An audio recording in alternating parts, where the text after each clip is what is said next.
কি ব্যাপার? তুই এখানে আমার রুমে আসলি কিভাবে? আমি তো রুমের দরজা বন্ধ করে ঘুমিয়েছিলাম। তাহলে আপু, তুমি মনে হয় একটা কথা ভুলে গেছো।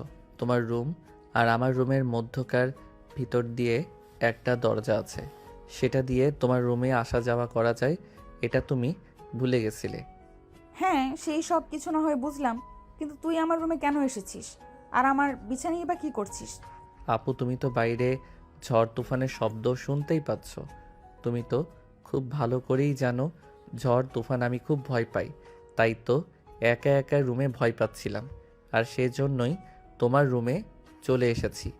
হ্যাঁ, সেই সব কিছু না হয় বুঝলাম, কিন্তু তুই আমার রুমে কেন এসেছিস? আর আমার বিছানায় বা কি করছিস? তোকে আমার রুমে আসার অনুমতি কে দিয়েছে? আমি না তোকে বলেছি তুই কোনো দিনও আমার অনুমতি ছাড়া আমার রুমে প্রবেশ করবি না? তাহলে কেন তুই আমার রুমে অনুমতি ছাড়া আমার রুমে এসেছিস? দেখো আপু, আমি এত ঘুরিয়ে পেঁচিয়ে কথা বলতে পারি না, তাই তোমাকে সহজভাবেই বলে দিচ্ছি। তুমি তো খুব ভালো করেই জানো আমি তোমাকে পছন্দ করি, আর তোমাদের বাড়িতে বেড়াতে এসেছি। তোমার থেকে দূরে দূরে কি করে থাকি বলো?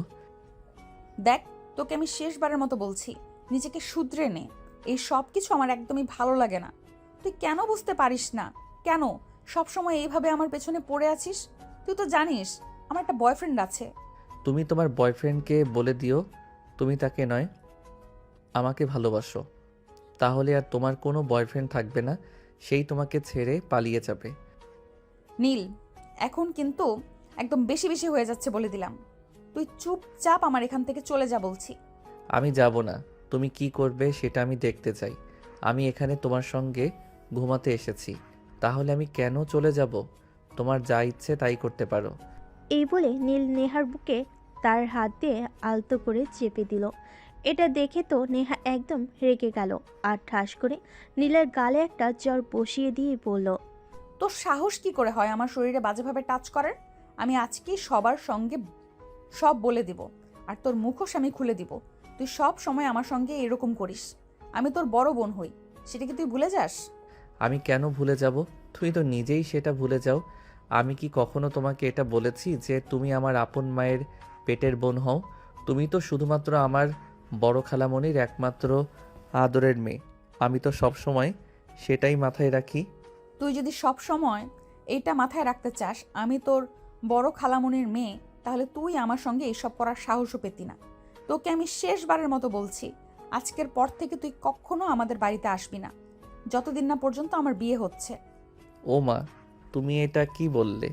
তোমার অন্যত্র বিয়ে হয়ে যাবে আর আমি সেটা বসে বসে দেখব? হ্যাঁ, এরকমটা তো হতেই পারে না, কারণ আমি তোমাকে ভালোবাসি। ভালোবাসার বুঝতে খেলায় ইতর লম্পট চরিত্রহীন ছেলে একটা। বড় বোনের গায়ে হাত দিতে তোর লজ্জা করে না, যেখানে কিনা তার একটা বয়ফ্রেন্ড আছে? তুমি তোমার বয়ফ্রেন্ডের সঙ্গে ব্রেকআপ করে নিলেই তো পারো, তাহলেই তো আর কোনো সমস্যা থাকে না। যেখানে তুমি জানো আমি তোমাকে ভালোবাসি, সেখানে কেন তুমি তোমার বয়ফ্রেন্ডের সঙ্গে রিলেশন কন্টিনিউ করছো? কেন তুমি তোমার বয়ফ্রেন্ডের সঙ্গে ব্রেকআপ করছো না? বলো আমাকে। তুই কে সেটা আমাকে বল তো শুনি, যে তোর কথাই আমার বয়ফ্রেন্ডের সঙ্গে আমাকে ব্রেকআপ করতে হবে আর তোর মতো ফালতু একটা ছেলের সঙ্গে রিলেশন কন্টিনিউ করতে হবে। আমি নীল, আর তোমার হবু জামাই আমি। তোমাকে বিয়ে করব, তাই তুমি তোমার বয়ফ্রেন্ডের সঙ্গে রিলেশন ব্রেকআপ করবে। এই বলে নীল আপরে নেহার বুকে হাত রেখে আলতো করে চাপ দেয়। নেহার রাগে গজগজ করতে থাকে। কি করবে কিছুই বুঝতে পারছে না। এরকম ব্যাপার তো কারোর সঙ্গে শেয়ার করার মতো নয়। বাড়িতে তার আম্মু থাকে, আম্মুকে যদি এসব বলে তাহলে তার আম্মু উল্টো তাকে বকাবকি করবে। কারণ নীল সবার সামনে খুবই ভালো আর ভদ্র একটা ছেলে। দেখ নীল, আমি কিন্তু এবার খুব রেগে যাচ্ছি। তোর সঙ্গে কিন্তু এবার খারাপ কিছু হয়ে যাবে বলে দিলাম। তুই চুপচাপ এখান থেকে চলে যা, তা না হলে কিন্তু ভালো হবে না। তুমি খারাপ কি করতে পারো আমি সেটাই দেখতে চাই। চাইলে তুমি আমাকে এখনই বিয়েও করতে পারো, তাহলে বাসরটাও সেরে নেব। নীলের বাচ্চা, তুই যাবি এখান থেকে? আমার কিন্তু সত্যি মেজাজ খারাপ হয়ে যাচ্ছে বলে দিলাম। আমি কিন্তু তোকে গলা চেপে ধরবো। তুমি আমার গলা কেন চেপে ধরবে? চাইলে ওটাও চেপে ধরতে পারো, আমি তোমাকে কিছু বলবো না। নাম্বার যা কিছু আছে সব কিছুতেই তো শুধুমাত্র তোমারই অধিকার আছে। তাহলে আমি কেন তোমাকে বাধা দেব বলো? নেহা তখন খুব ভালোভাবে বুঝতে পারল আর যাই হোক নীলের সঙ্গে সে কোনোভাবেই কথায় পেরে উঠবে না। তাই সে কোনো কথা না বলে ধাক্কা দিয়ে নিজের উপর থেকে নীলকে সরিয়ে দিয়ে বিছানা থেকে নেমে সোজা ওয়াশরুমে চলে গেল। সে প্রায় 1 ঘন্টা ধরে ওয়াশরুমে বসে আছে। এটা দেখে নীল বলল, কি ব্যাপার ডার্লিং, তুমি ওয়াশরুমে বসে আছো কেন? আমাকে ভয় পেয়ে? আমার মতো একটা ছেলের সম্মুখীন হওয়ার সাহসটুকু তোমার নেই? তাহলে তুমি পুলিশের চাকরি পেলে কি করে বলো আমাকে শুনি। তুই এখনো এখানে বসে আছিস কেন? আমি তোর জ্বালায় বাথরুমে এসে বসে আছি, আর তুই কিনা এখনো আমার রুমে বসে আছিস। তুই এখান থেকে যা বলছি, তা না হলে আমি আজ সারা রাতে ওয়াশরুম থেকে বের হব না। তাহলে দরজাটা খোলো, আমি ওয়াশরুমের ভিতরে আসি আর তারপর সেখানেই তোমাকে আদর করব।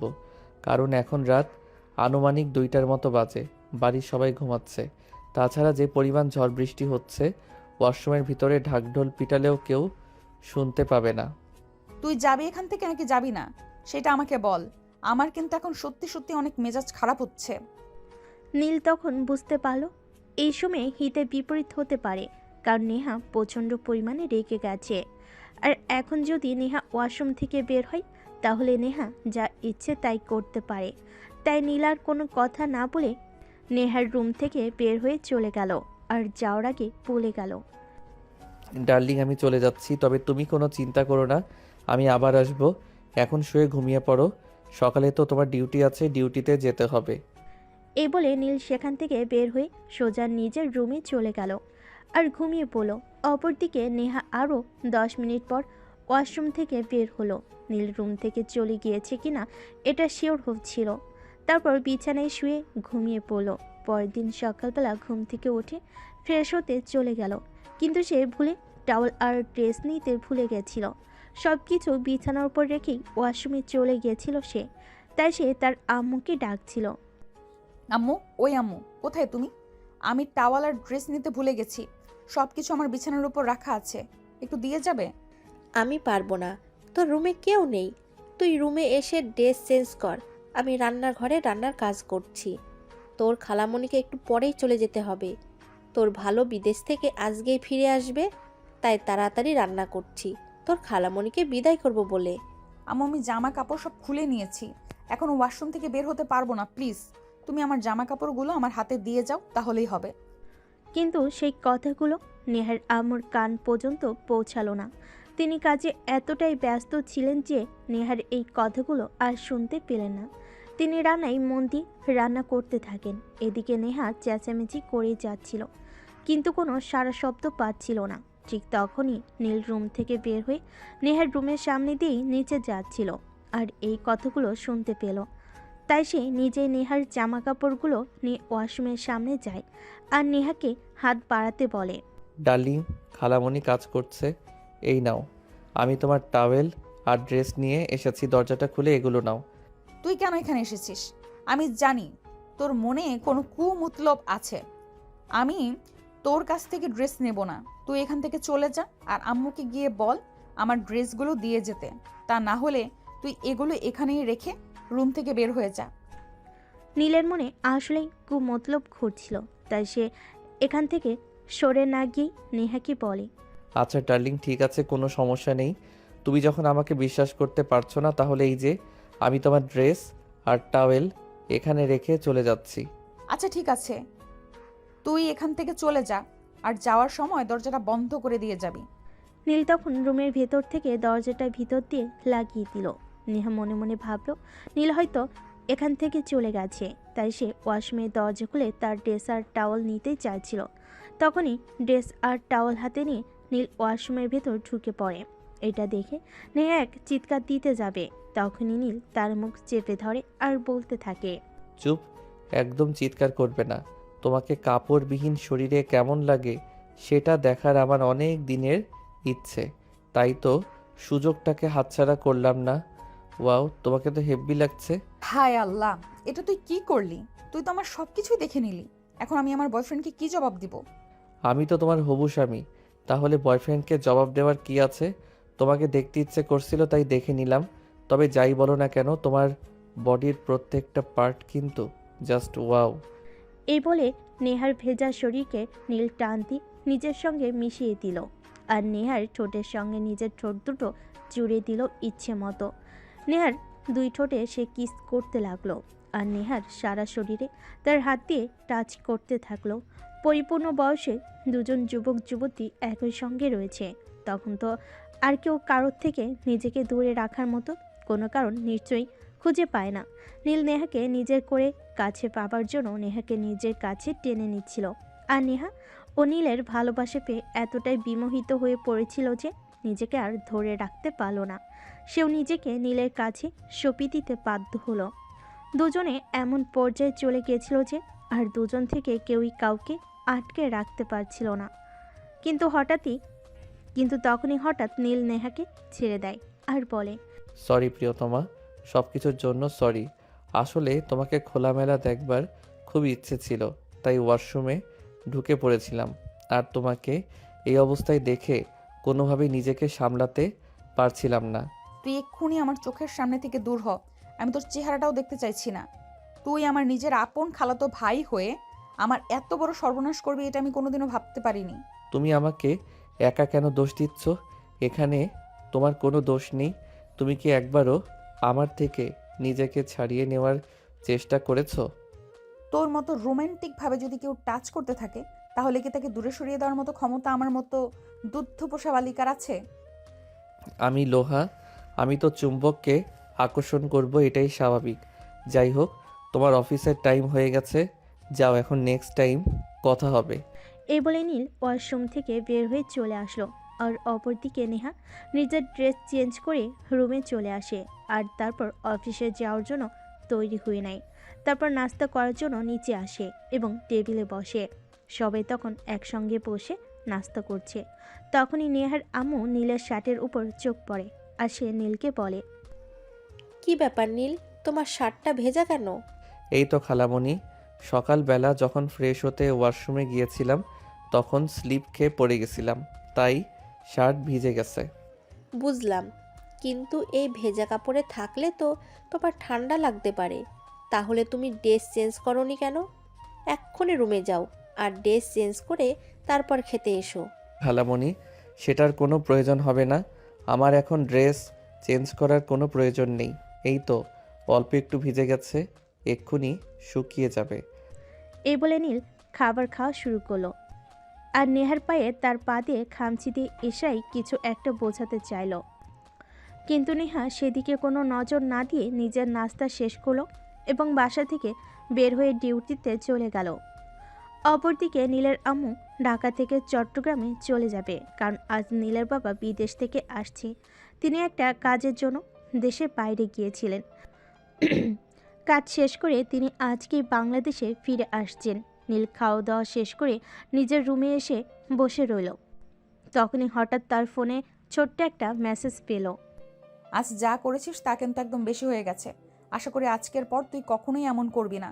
তাহলে কিন্তু তুই জানিস না আমি তোর সঙ্গে কি করব।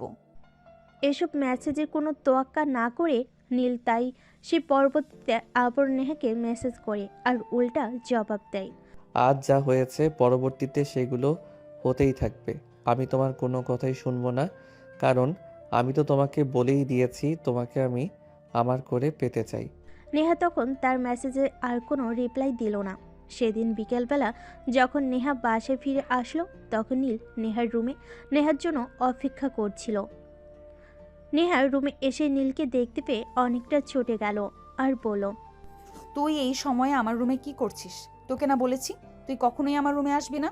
তাহলে তুই কেন আমার কথা শুনিস না কেন? বারবার আমি না করার পরও আমার রুমে আসিস। আমি আমার বউয়ের রুমে আসি, তাহলে এখানে আমি অন্য কারো কোনো বাধা কেন শুনতে যাব? আমার বউয়ের রুমে আমি যখন ইচ্ছে তখন আসতেই পারি।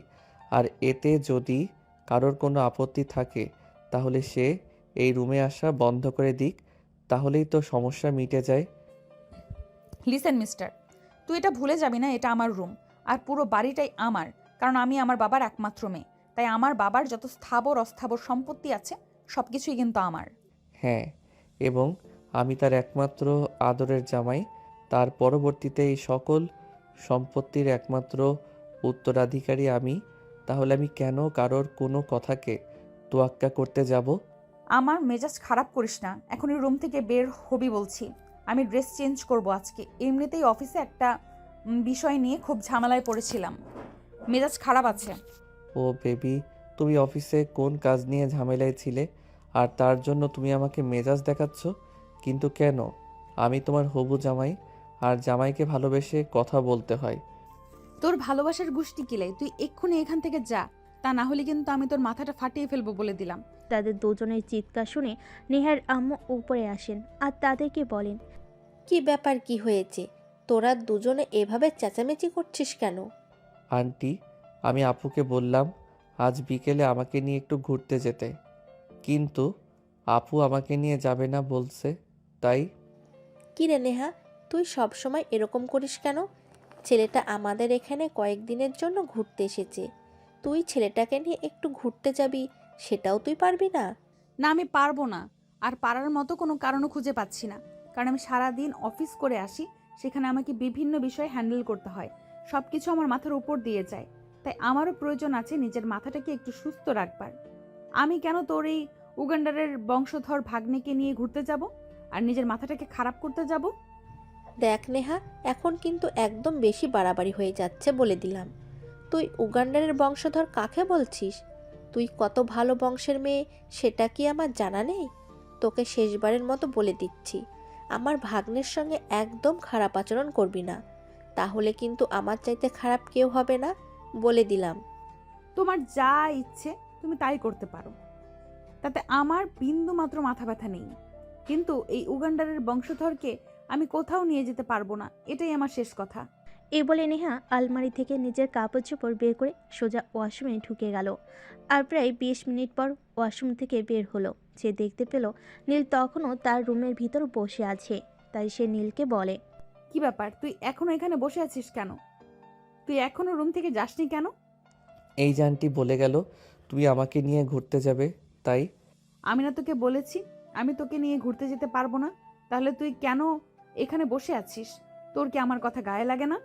না বেবি, তোমার কথা আমার গায়ে লাগে না, তোমার কথা আমার মনে লাগে, কারণ তুমি তো আমার মনের মানুষ।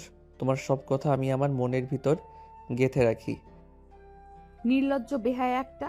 এই যে এত কথা বলি তারপরও কোনো লাজ লজ্জা নেই। আমার কেন লাজ লজ্জা থাকতে যাবে? আমি কি কাপড় ছাড়া তোমার সামনে দাঁড়িয়ে আছি নাকি? তাছাড়া লজ্জা হলো মেয়েদের ভূষণ, ছেলেদের নয়। আমার কেন লজ্জা করবে? তুমি নিজেই সেটা বলো। তোর সঙ্গে কথা বলাই অনর্থক, তোর সঙ্গে কথা বলার কোনো যুক্তিই হয় না। এই কথা বলে নেহার রুম থেকে বের হয়ে কিচেনে চলে গেল আর খাবার গরম করে নিজের খাবারটা খেয়ে নিল। তারপর রুমে এসে শুয়ে পড়ল। সন্ধেবেলা ঘুম থেকে উঠে একটু বাগানের দিকে হাঁটাহাঁটি করছিল। তখনই তার বয়ফ্রেন্ড তাকে ফোন দিল আর বলল, সুইটহার্ট, কোথায় তুমি? এই তো বাড়ির বাইরে বাগানে হাঁটাহাঁটি করছি। তুমি কোথায়? এই তো তোমার বাসার সামনে যে ক্যাফেটা আছে ওইখানে বসে আছি। আসবে একটু বাইরে, তোমার সঙ্গে এক কাপ কফি খাবো। ঠিক আছে, কোনো সমস্যা নেই, তুমি অপেক্ষা করো, আমি 5 মিনিটের মধ্যেই আসছি। এই কথা বলে নেহা বাগান থেকে এসে ড্রেস চেঞ্জ করলো আর রেডি হয়ে যেই না বের হতে যাবে তখনই নীল সামনে এসে দাঁড়ালো আর বলল, কি ব্যাপার বেবি, কোথায় যাচ্ছ তুমি? আমিও তোমার সঙ্গে যাব, তোমাকে একা একা যেতে দেব না। আমি তোকে আমার সঙ্গে নিতে পারবো না।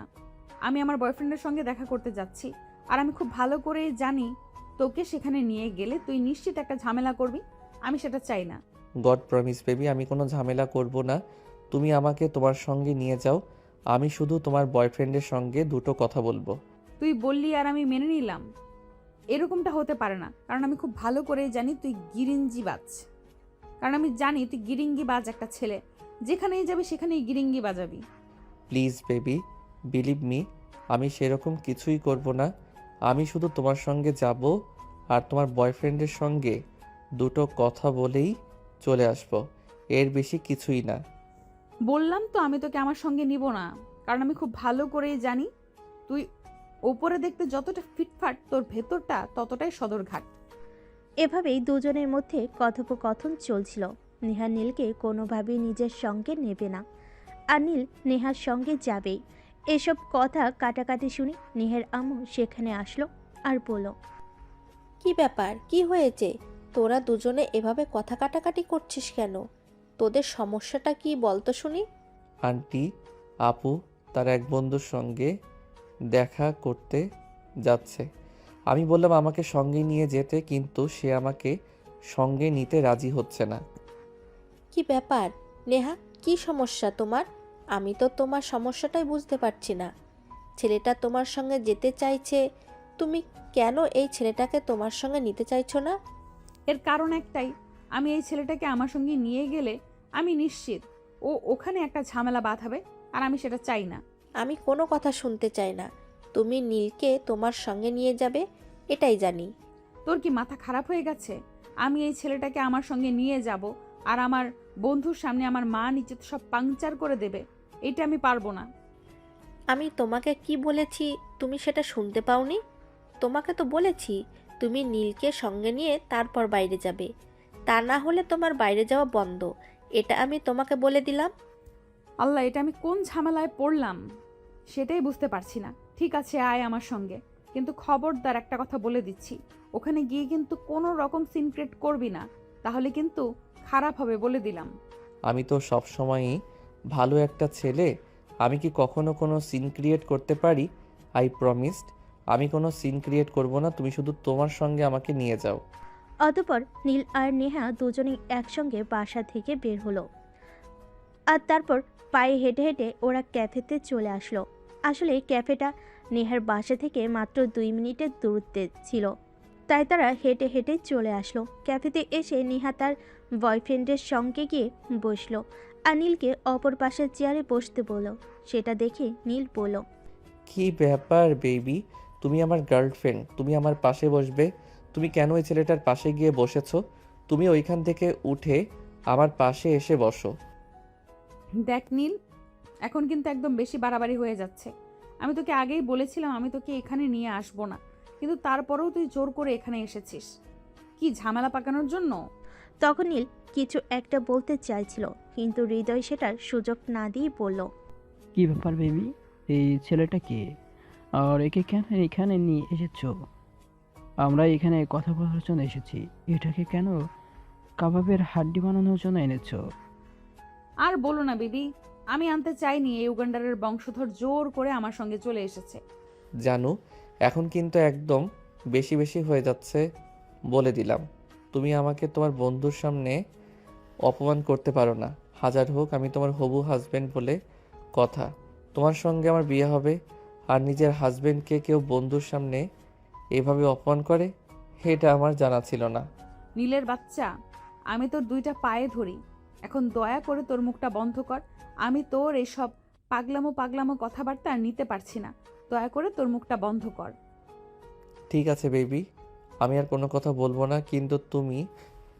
এই কিন্তু তুমি ওই ছেলেটার সঙ্গে না বসে আমার পাশে এসে বসো। ঠিক আছে বেবি, আমি আর কোনো কথা বলবো না, কিন্তু তুমি ওই ছেলেটার সঙ্গে না বসে আমার পাশে এসে বসো। কারণ তুমি আমার হবু স্ত্রী, আর তুমি আমার সামনে অন্য একটা ছেলের সঙ্গে বসবে, এটা আমি মেনে নিতে পারবো না। দেখ নীল, এখন কিন্তু বেশি বাড়াবাড়ি হয়ে যাচ্ছে। আমি বলছি তুই এখান থেকে চলে যা, তা না হলে কিন্তু তোর সঙ্গে খারাপ কিছু হয়ে যাবে, যেটা তুই কল্পনাও করতে পারবি না। আমি বুঝতে পারছি না নেহা, তুমি এই পাগলামার্কা ছেলেটাকে কোথা থেকে ধরে নিয়ে এসেছো? আমি তোমার সঙ্গে দেখা করে কথা বলতে চেয়েছি, আর সেইখানে তুমি একটা কাবাবের হাড্ডি জুটিয়ে এনেছো। প্লিজ হৃদয়, তুমি রাগ করো না, আমি এটাকে আনতে চাইনি। সে নিজেই জোর করে আমার সঙ্গে চলে এসেছে।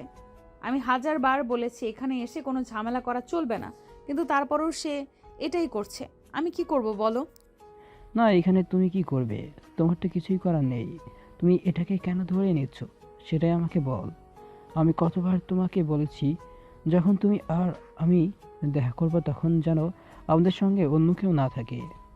হ্যাঁ, আমি এই জন্যই এসেছি, যেন আজকের পর থেকে আর আমার বউয়ের সঙ্গে আপনি দেখা করতে না আসেন, সেটাই বলতে এসেছি আপনাকে। কারণ বউকে ভালোবাসার অধিকার শুধু আমারই রয়েছে। আমি চাই না আমার বউকে অন্য কেউ ভালোবাসুক। নেহা, আমি বুঝতে পারছি না এই ছেলেটা এসব কি বলতেছে। আমি তোমাকে বিয়ে করব বলে ঠিক করে রেখেছি অলরেডি।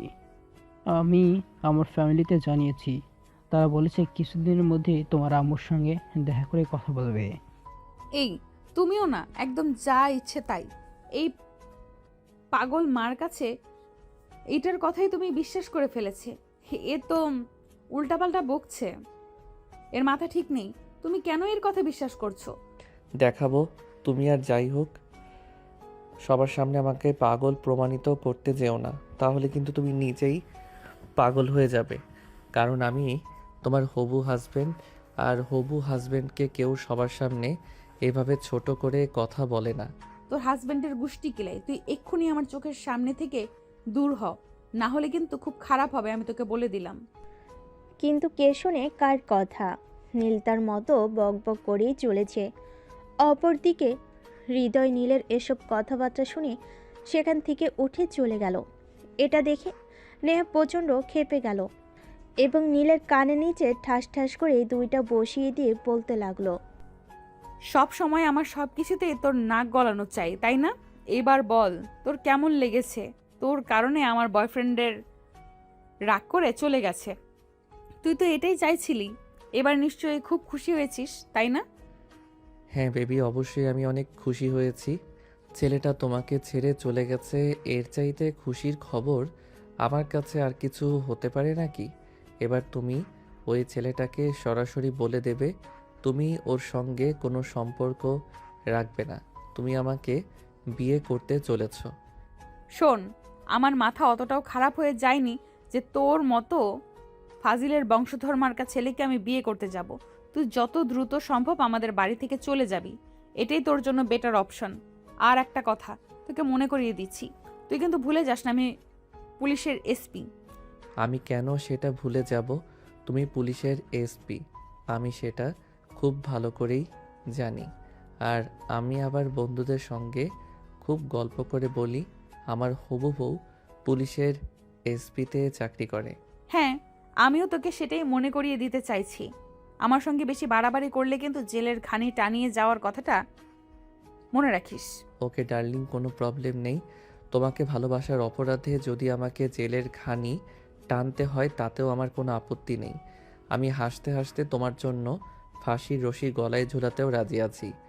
আমি মরে গেলেও এটা তো অন্তত বলতে পারবো যে আমি আমার ভালোবাসার মানুষটার জন্য মরে গেছি। হে আল্লাহ, তুমি আমাকে উদ্ধার করো। আমি বুঝতে পারছি না এ কেমন পাগলের পাল্লায় পড়েছি আমি, যে আমাকে একদম পাগল বানিয়ে ছেড়ে দেবে এমন অবস্থা তৈরি হয়েছে। এই বলে নেহার রেস্টুরেন্টের বিল মিটিয়ে রেস্টুরেন্ট থেকে বের হয়ে চলে আসলো। অপরদিকে নীল তার পিছন পিছন আসতে লাগলো। বাসে এসে কলিং বেল চাপ দিতে নেহার আম্মু এসে দরজা খুলে দিল। আর নেহাকে একা দেখে তিনি প্রশ্ন করলেন, কি ব্যাপার নেহা, তুমি একা কেন এসেছো? নীল কোথায়? নীলকে তোমার সঙ্গে দেখতে পাচ্ছি না কেন? দেখো আম্মু, তোমাকে আমি শেষবারের মতো বলে দিচ্ছি, এই ছেলেটাকে আমাদের বাড়ি থেকে বিদায় করো। আমি এই ছেলেটাকে আর জাস্ট সহ্য করতে পারছি না। আমার সব বিষয়ে তাকে কেন নাক গলাতে হবে? আমার কি এই বাড়িতে পার্সোনালিটি বলতে কোনো কিছু নেই নাকি? সব কিছুই আছে, কিন্তু তুমি এটা ভুলে যেও না, সে আমার একমাত্র বোনের একমাত্র আদরের ছেলে। তোমার চাইতে তার প্রায়োরিটি এই বাড়িতে অনেক বেশি। সো এই কথাটা তুমি সব সময় মাথায় রাখবে। আর ওর ব্যাপারে কখনোই আমার কাছে নালিশ জানাতে আসবে না। ওকে ঠিক আছে, আমি এই ব্যাপারে আর কখনোই তোমাকে কিচ্ছু বলবো না। তবে একটা কথা তুমি খুব ভালোভাবে মাথায় ঢুকিয়ে নাও, এই ছেলেটা যতদিন এই বাড়িতে থাকবে ততদিন আমি এই বাড়িতে থাকবো না। আমি আজকেই বাসা থেকে বের হয়ে যাচ্ছি। হোস্টেলের কথা বলে এসেছি, আমি ওখানেই থাকবো আর ওখান থেকেই জব করব।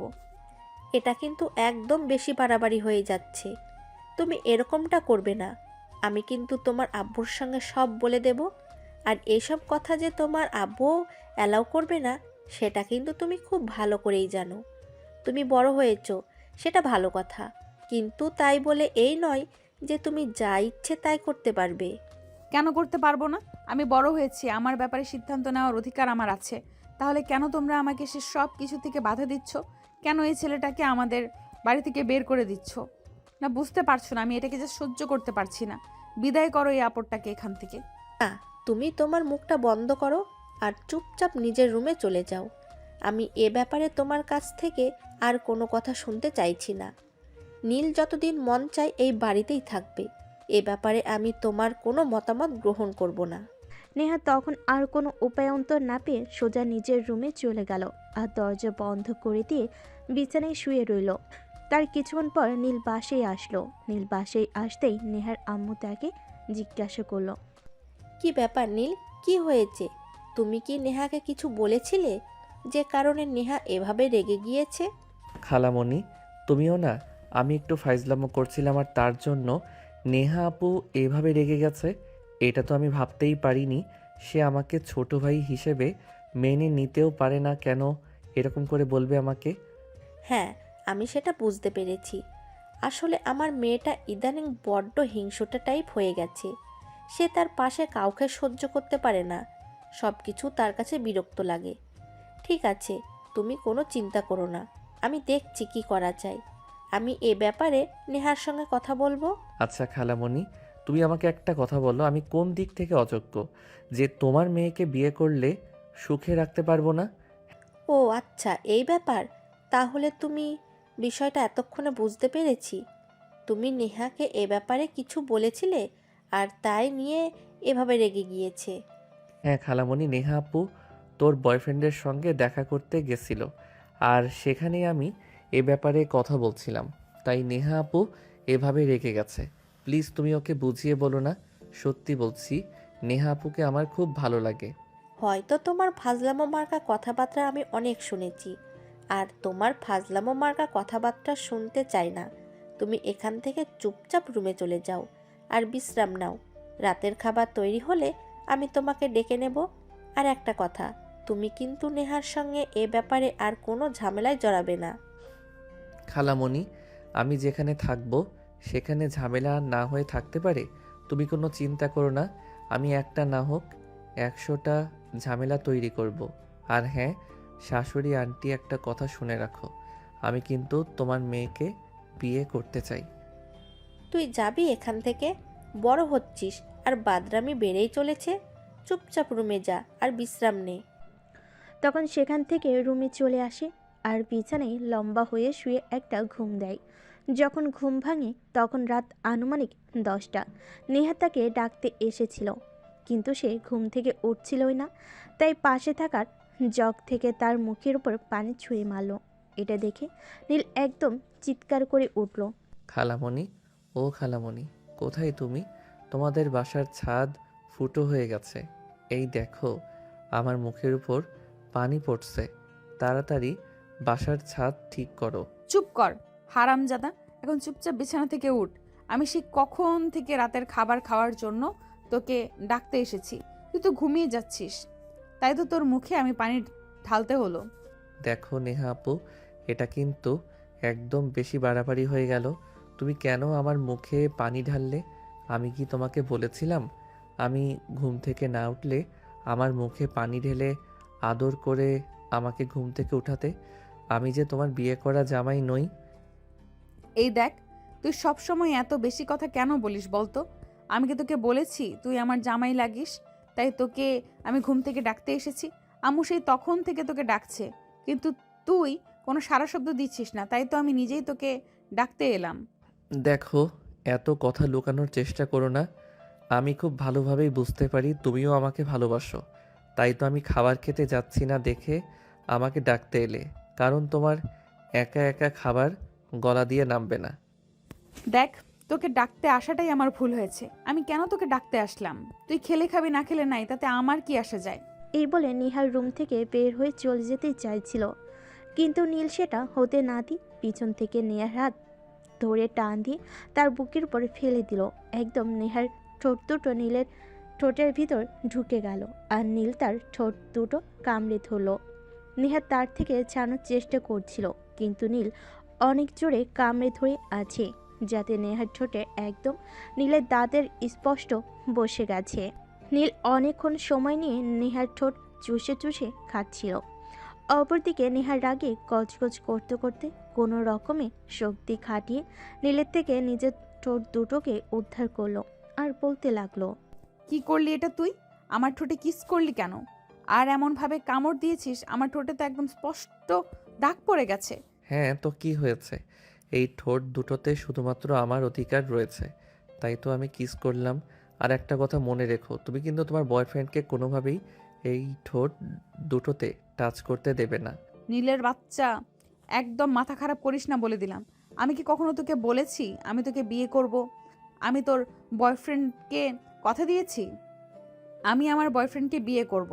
আমি আমার বয়ফ্রেন্ডকে কথা দিচ্ছি আমি আমার বয়ফ্রেন্ডকে বিয়ে করব। আর আমি আমার ব্যাপারে তোর সঙ্গে কেন কথা বলছি? তুই কে বলতো? আরে জানেমান, তুমি একটা কথা কেন বারবার বলে যাও?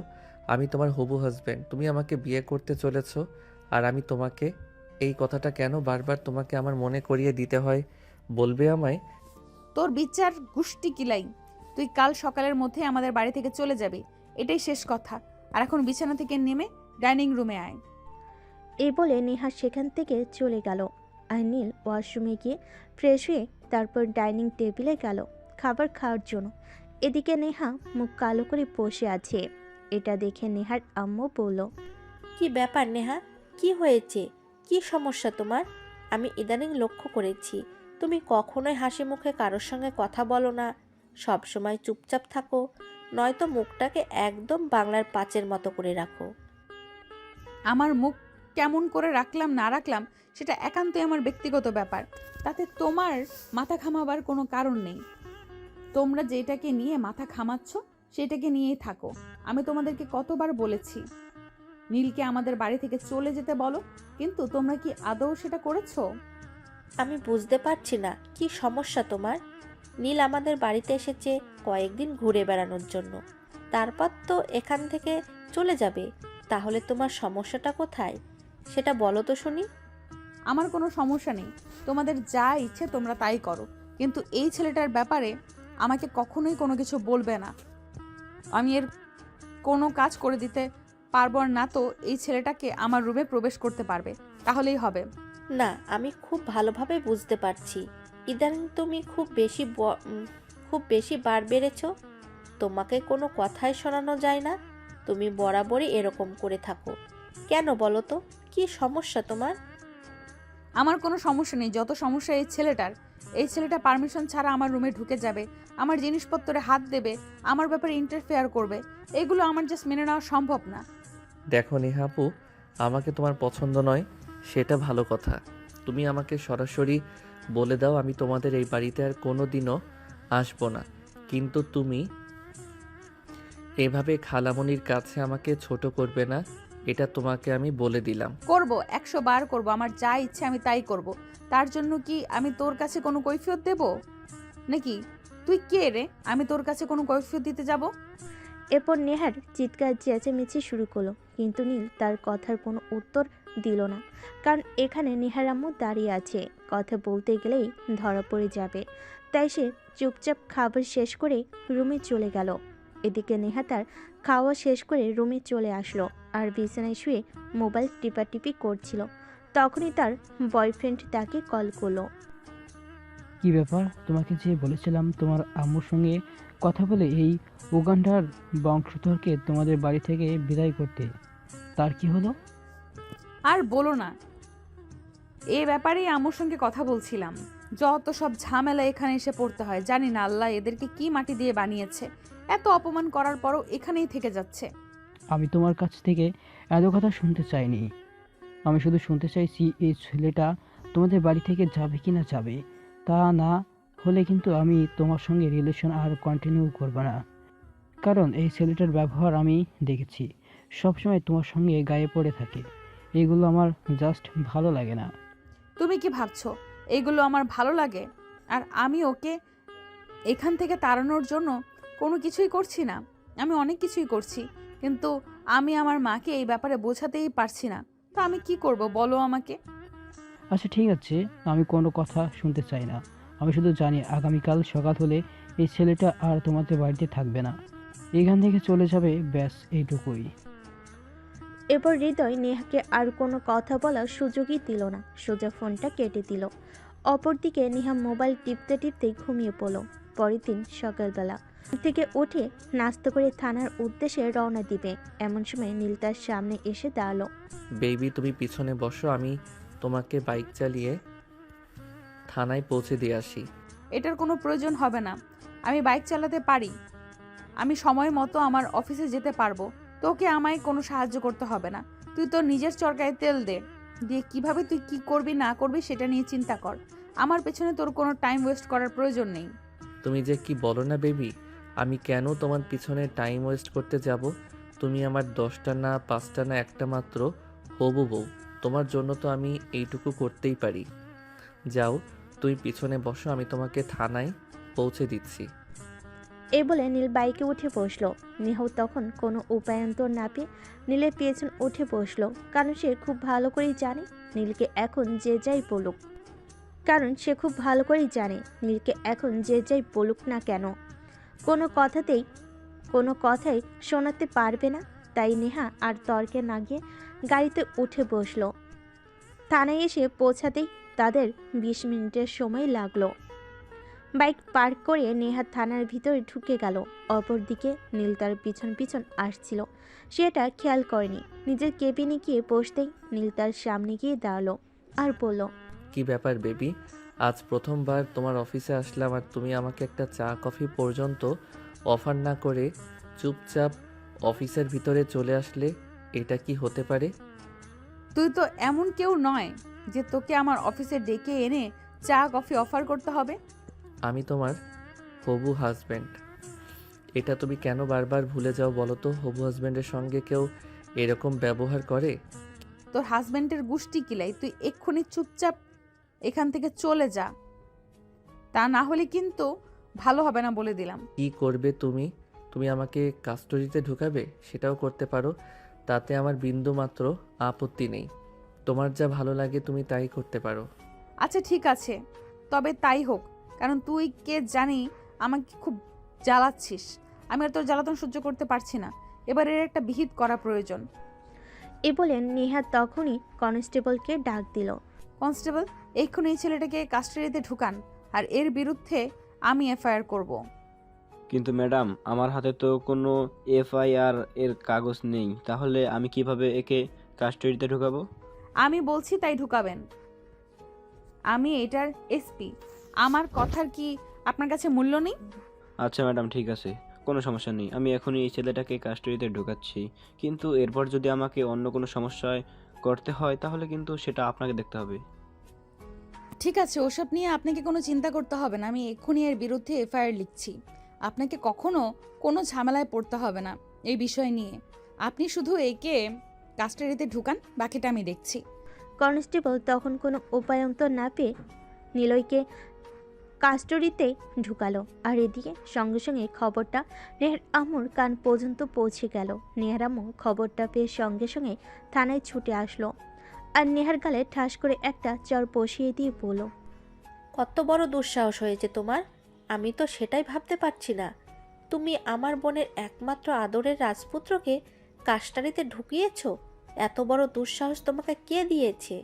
আম্মু, তুমি কিন্তু ভুলে যাচ্ছ, এটা থানা। এখানে কারোর হুয়াঙ্কার চলে না। এখানে আমি যা বলবো তাই হবে। তাই কথা না বাড়িয়ে এখান থেকে চলে যাও।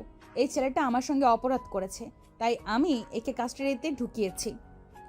এখানে আমি অপরাধ দেখতে পাচ্ছি না। ও আচ্ছা, তাই নাকি? ঠিক আছে, কোনো সমস্যা নেই।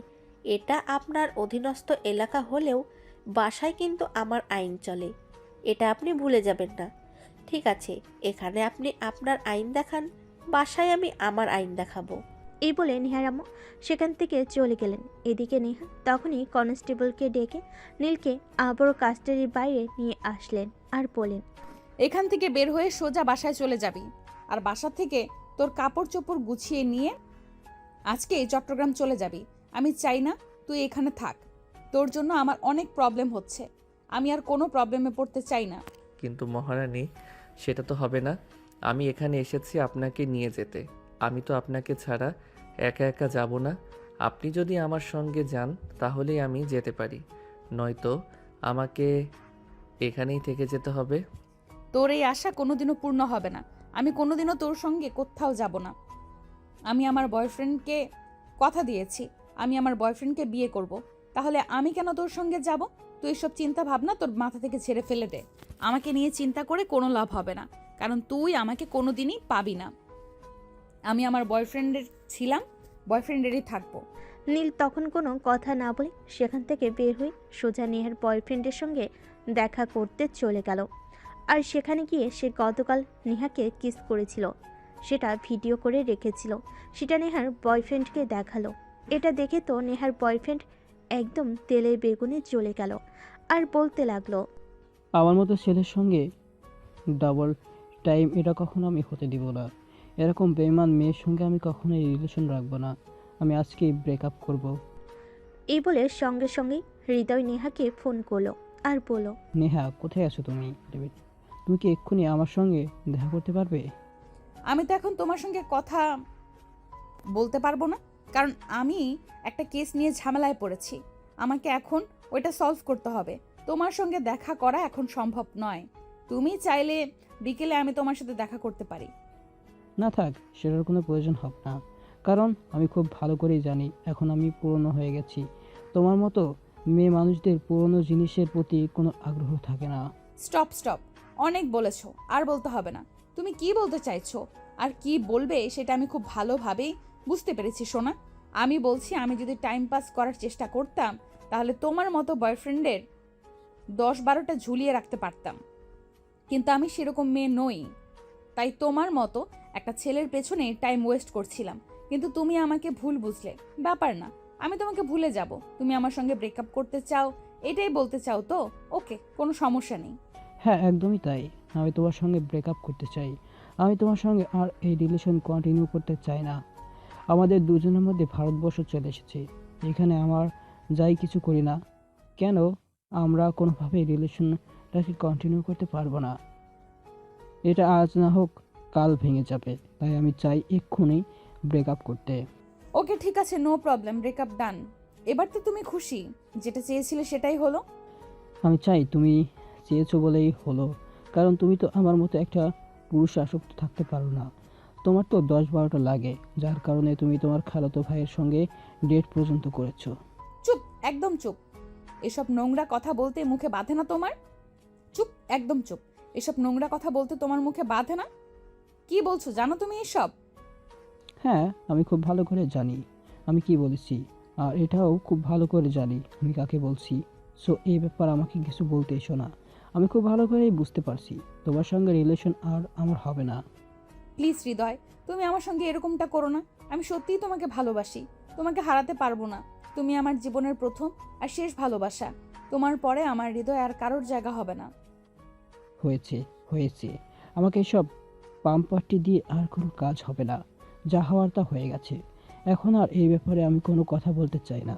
আমি শুধু তোমাকে এইটুকুই বলতে চাই, আমি তোমার সঙ্গে আর রিলেশন রাখছি না। কারণ যে মেয়ে তার খালাতো ভাইয়ের সঙ্গে চুম্মাচুম্মি করতে পারে, সেই মেয়ে আর যাই হোক আমার সঙ্গে সংসার করতে পারবে না। কারণ তা একটা বয়ফ্রেন্ড দিয়ে হবে না, তার 10-12টা চাই। এই কথা বলে আর কোনো উত্তরের অপেক্ষা না করে হৃদয় ফোনটা কেটে দিল। এদিকে নেহা বুঝতে পারছে না কি করবে, কি থেকে কি হয়ে গেল। হৃদয় এসব ব্যাপারে কি করে জানতে পারলো। তাই সে ধরা না করে অফিস থেকে বের হয়ে সোজা বাসায় চলে আসলো। আর বাসায় এসে নীলকে বলল, দেখো, আমি খুব ভালো করেই জানি হৃদয়ের সঙ্গে তুই উল্টাপাল্টা কথা বলেছিস, যার কারণে হৃদয় এভাবে ক্ষেপে গেছে আর আমাকে এইসব কথা শুনিয়েছে। এখন তুই আমাকে এটা বল, তুই হৃদয়কে ঠিক কি কি বলেছিস? আমি কেন তোমার বয়ফ্রেন্ডের সঙ্গে কথা বলতে যাব? তোমার বয়ফ্রেন্ড তো আমার দুলাভাই লাগে না? শোনা বউ, আমি তোমার ভাগ কাউকে দিতে পারবো না। তাই আমি যা করেছি একদম ঠিক করেছি। তুমি আমার এবং শুধুমাত্র আমার, আমি তোমার ভাগ অন্য কাউকে দেব না। এটা তুমি তোমার মাথায় ভালো করে ঢুকিয়ে নাও। ওকে ঠিক আছে, তাহলে তুই একটা কথা খুব ভালো করে শুনে রাখ। আমি প্রয়োজন হলে বিষ খাবো, আত্মহত্যা করব, গলায় দড়ি দিব, কিন্তু তোর মতো ছেলেকে কোনোদিনও বিয়ে করব না। ঠিক আছে, সমস্যা নেই, সেটা সময় হলে দেখা যাবে। আর একটা কথা, আমি কিন্তু আগামীকাল সকালেই আমাদের বাসায় ফিরে যাচ্ছি। তখন কিন্তু ভুলেও তুমি আমার খোঁজ করতে যেও না। খুঁজে পাবে না আমাকে, নিজেকে নিরুদ্দেশ করে ফেলবো। তুই মরে গেলেও আমার কোনো আপত্তি নেই। তুই মরে গেলেও আমি একবারও তোকে খুঁজতে যাব না। একবার তোকে দেখতেও যাব না যে তুই বেঁচে আছিস কিনা মরে গেছিস। তোর যা ইচ্ছে তুই তাই করতে পারিস, কিন্তু তুই আমার চোখের সামনে থেকে দূর হ। আমি তোর চেহারাটা আর দেখতে চাইছি না। ওকে ঠিক আছে, করো, সমস্যা নেই। কিন্তু কখনো যেন এমন না হয় তুমি আমার চেহারাটা দেখার জন্য পাগল হয়ে ঘুরছো, আমাকে হন্যে হয়ে খুঁজছো, কিন্তু কোথাও আমাকে খুঁজে পাচ্ছ না। তোর চিন্তার কোনো কারণ নেই, কারণ এরকম দিন কোনোদিনও আসবে না। এটা তুই ভালোভাবেই শুনে রাখ। আর হ্যাঁ, এতদিন আমার পেছনে টাইম ওয়েস্ট করেছিস, তার জন্য কোনো দিন আফসোস করিস না, কারণ নেহা কোনোদিনই তোর হবে না। নীল তখন নেহার কথার কোনো উত্তর দিল না, চুপচাপ রুমে বসে রইল। পরের দিন সকালবেলা উঠে ব্যাগপত্র গুছিয়ে তারপর নিচে আসলো। তার সঙ্গে ব্যাগপত্র দেখে নেহার আম্মু জিজ্ঞাসা করলো, কি ব্যাপার নীল, কি হয়েছে? যে ব্যাগপত্র গুছিয়ে কোথাও যাচ্ছিস নাকি? হ্যাঁ আন্টি, আমি বাসায় চলে যাচ্ছি। আম্মু ফোন করেছিল, আম্মুর শরীরটা নাকি ভালো লাগছে না, তাই আমাকে চলে যেতে বলল। আমি খুব ভালো করে জানি তুই আমাকে মিথ্যা কথা বলছিস, কারণ তোর আম্মুর শরীর খারাপ থাকলে তোর আম্মু নিজেই আমাকে ফোন করতো আর আমাকে বলতো, কিন্তু তোর আম্মু সেটা করেনি। তাই আমি খুব ভালোভাবেই বুঝতে পারছি তুই কেন এই মিথ্যা কথাগুলো বলছিস। সরি তোমাকে মিথ্যে বলার জন্য, পারলে আমাকে ক্ষমা করে দিও। আমার উপর রাগ অভিমান রেখো না। এখানে এসে তোমাদের বিরক্ত করার জন্য খুবই দুঃখিত। এই বলে নীল নেহাদের বাড়ি থেকে বের হয়ে সোজা বাস স্টপেজে চলে গেল। আর সেখান থেকে বাসে উঠে সোজা চট্টগ্রাম চলে আসলো। অপরদিকে নেহা সকাল 9টার দিকে ঘুম থেকে উঠল, কারণ আজ তার অফিস নেই। আজ শুক্রবার, তাই একটু দেরি করে ঘুম থেকে উঠেছে। ঘুম থেকে উঠতেই সে তার বিছানার পাশে একটা চিরকুট দেখতে পেল। সে এটা হাতে নিয়ে পড়তে লাগলো। সরি প্রিয়তমা, এতদিন তোমাকে বিরক্ত করবার জন্য। আমি সত্যি তোমাকে ভালোবাসতাম, কিন্তু তুমি আমার ভালোবাসাটা বুঝতে পারোনি। তুমি অন্য একজনকে ভালোবাসতে আর তার মোহে তুমি মোহিত। তুমি আমার ভালোবাসাটা বুঝতে পারলে না, কিন্তু আমি আল্লাহকে বিশ্বাস করি। আমি বিশ্বাস করি একদিন তুমি নিজেই আমাকে ভালোবাসবে আর আমাকে হয়তো পাগলের মতো হন্যে হয়ে খুঁজে বেড়াবে। কিন্তু সেদিন হয়তো পেলে পেতেও পারো, না পেলে নাই। জানি না আমি ততদিন পর্যন্ত বাঁচবো কিনা, কারণ ভালোবাসার অভাবে একটা মানুষ ভিতর থেকে মরে যায়। আর হয়তো আমার সঙ্গেও সেই রকমটাই হতে পারে, কারণ আমি আমার মন থেকে তোমাকে ভালোবাসি।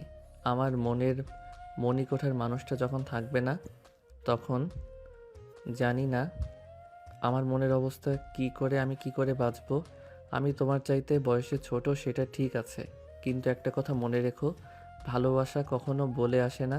তুমিও প্রাপ্তবয়স্ক আর আমিও, আমাদের মধ্যে ভালোবাসাটা হতেই পারে, সেখানে বয়স ডাজ নট ম্যাটার। কিন্তু তুমি আমার সামনে যখন তোমার বয়ফ্রেন্ডের সঙ্গে কথা বলতে কিংবা তার সঙ্গে দেখা করতে যেতে, সেই বিষয়গুলো আমাকে খুবই কষ্ট দিত। তাই আমি তোমার বয়ফ্রেন্ডকে উল্টাপাল্টা বুঝিয়ে তোমার থেকে দূরে সরাতে চেয়েছিলাম, কিন্তু আমি সেটা পারলাম না। শুধু তোমার বয়ফ্রেন্ডকে বলে দিও আমি তোমাকে পাওয়ার জন্য এগুলো করেছিলাম। কিন্তু তুমি তো আমায় ভালোবাসো না, তাহলে তোমার পেছনে এভাবে পড়ে থেকে ছ্যাঁচড়ার মতো অপমান পেয়ে কী লাভ হলো? তাই চলে গেলাম তোমাদের থেকে অনেক দূরে, আর কোনোদিনও এখানে আসবো না। ভালো থেকো, সবাইকে সঙ্গে নিয়ে খুব ভালো থেকো। চিঠিটা পড়ে নেহার ভিতর তেমন কোনো রিয়াকশন দেখা গেল না। সে চিঠিটা বিছানার পাশে রেখে রুম থেকে চলে গেল।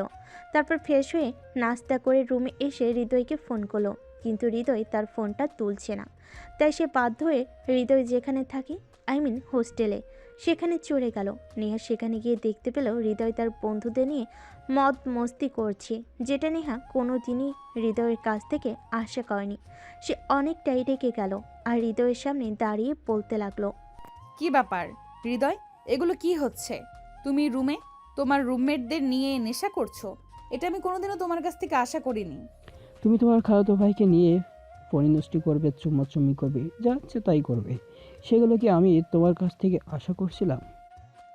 হৃদয় প্লিজ, কোনো কথা বলতে চাই না। যা হয়েছে সব কিছুই ভুল। তুমি যা দেখেছো সব ভুল। নীল আমাদের এখান থেকে চলে গেছে। সে আমাকে বলেছে আর কখনো এখানে ফিরে আসবে না আমাদের লাইফে, আর কখনোই কোনো সিন ক্রিয়েট করবে না, আমাদেরকে আমাদের মতোই থাকতে দেবে। এই দেখো, একদম ফাজলামি মার্কা কথাবার্তা আমার সঙ্গে বলতে এসো না। আমি সব কথা বিশ্বাস করি না আর কখনো করবও না। তুমি চুপচাপ এইখান থেকে চলে যাও, এটাই ভালো হবে। তা না হলে দেখো, এখানে আমার সব বন্ধুরা মাতাল অবস্থায় আছে। কে কখন তোমাকে কাছে পেতে চাইবে সেটাই কিন্তু কোনো ঠিক নেই। হ্যাঁ, তুমি একদম ঠিক কথাই বলেছ। আমার এখানে আসাটাই উচিত হয়নি, কারণ আমি তো জানতামই না যে তোমরা এখানে নেশা করছো।